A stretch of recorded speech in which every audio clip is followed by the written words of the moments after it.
Halos 1,000 bahay ang naabot sa sunog sa malaking bahagi ng Isla Puting Bato sa Tondo, Maynila. Itinaas sa Task Force Charlie ang alarma. Pati mga helicopter at fireboat tumulong sa pagapula. At nakatutok live si Nico Wahe. Nico. Pia Ivan, aabot sa 2,000 pamilya ang naapektuhan ng sunog na sumiklab kaninang umaga rito sa Isla Puting Bato. Pasado alas 8 ng umaga, sumiklab ang sunog sa Isla Puting Bato sa Tondo, Maynila. Magtatanghali nang iakyat ito sa Task Force Charlie, isa sa pinakamataas na fire alarm kung saan mahigit 30 fire truck ang kailangan. Dahil sa lakas at lawak na ng apoy, kinailangan ng gumamit ng helicopter para magbuhos ng tubig mula sa himpapawid. 2 helicopter ang nagpapabalik-balik kanina pa para sumalok ng tubig sa mismong dagat, saka itatapon at ibubuhos sa apoy. Dahil damay sa sunog ang mga bahay sa Manila Bay, nagpadala ang Coast Guard ng 4 na fireboats para magbomba ng tubig. Nagising kami, malaki na yung sunog. Hindi ko po alam, sir. Paano makabago ulit? Hindi magkamayaw sa paglikas sa mga residente. Nadaanan ko ito, hinabnit ko na lang diretso, sabay talon dagat. Kahit pwede ko na ito mabinta para makain. Marami ang sa dagat na dumaan para makalikas. Ang naisalbang gamit ng ibang nasunugan, isinakay sa balsa o sa pinagkabit-kabit na mga galon ng tubig at ipinaanod sa dagat. Dito na namin sa bangka dinaan. Kasi hindi na kayo makanan dito sa gitna. Ang ilang lalaki buhat-buhat ang isang kabaong na may patay. May isa namang nawalan ng malay. Ayon sa Bureau of Fire Protection, abot sa 1,000 bahay ang natupok at nasa 3.5 million pesos ang halaga ng pinsala. 2,000 pamilya ang naapektuhan. Inaalam pang bilang ng mga sugatang bumbero at residente. Nagsimula ang apoy sa ikalawang palapag ng isang bahay sa Purok 3 pero inaalam pa ang mitya ng apoy. Napakahirap po. Unang-una po ay yung daming unang tao. Pangalawa po ay yung kung ano po ang yari po ng kanilang mga bahay o most po ay yari po sa mga light materials po na madali pong magliyab o masunog po. Ang pangatlo po ay yung pong mga daan. Napakaliit po. Dahil nasa tabing dagat, malakas din daw ang hangin kaya lalong lumalaki ang apoy. Mataas din daw ang pader sa katabing Manila International Container Terminal o MICT na siyang may access para maapula ang apoy kaya kinailangang gumamit ng hagdan ng mga bombero. Normal naman ang operasyon ng MICT. Nagpaalala ang Philippine Ports Authority sa port users na direktang makipag-ugnayan sa MICT kaugnay sa operasyon nito. PA Van, 4:07 ng hapon nang magdeklara ng fire out ang BFP, inatasan din ng DSWD ang kanilang NCR Field Office na agad tulungan ang mga naapektuhan ng sunog dito sa Isla Puting Bato. Yan muna ang latest, balik sa inyo. Maraming salamat, Nico Wahe.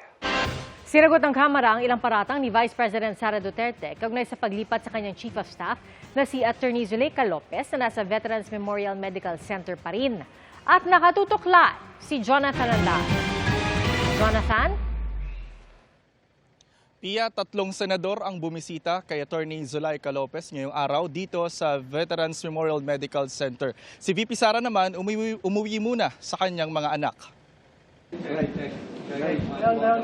Bago umalis ng VMMC, nag-update si Vice President Sara Duterte sa kondisyon ng Chief of Staff niyang si Attorney Zuleika Lopez. She's not settled down pa. I pleaded with her na pauwiin ako para makita ko yung mga anak ko. Initially, ayaw niya. Tapos umiyak na naman siya. But the next time around, binigyan ko siya ng parang in exchange for me, Senator Bongo will stay with her. Dalawa pa rin sasama sa kanya, si Senator Bato de la Rosa and Senator Bongo. Sinabi niya na bumalik daw ako mamayang gabi kasi baka daw gabi na naman gawin yung pagkuha sa kanya. Humiling din daw si Lopez ng abogadong 24 oras nakabantay sa labas ng kwarto. Dumating kanina sa ospital sakay ng helicopter si Senator Amy Marcos pero hindi nagpaunlak ng panayam. Si Senador Marcos ay kapatid ng Pangulo pero kilala ding malapit na kaalyado ni VP Duterte. Sabi ng bise, hindi niya alam kung dadalo si Lopez bukas sa muling pagdinig ng House Committee on Good Government and Public Accountability ukol sa pondo ng OVP at DepEd. Hindi ko alam kay Attorney Lopez kasi hindi ako nakikinig sa discussion niya sa mga doktor niya at sa mga abogado niya. Tsaka darating din yung nanay niya bukas. Sabi ni Manila Representative Joel Chua, chairman ng komite, padadaluhin pa rin nila si Lopez at ang bise, maliban na lang kung may medical condition si Lopez. Sumama ang pakiramdam ni Lopez sa gitna ng tangkang ilipat siya sa Correctional Institution for Women mula sa House Detention Facility. Ang nag-decide po noon is yung committee dahil nga po na-alarma po yung mga committee dahil meron pa po siyang isang sulat na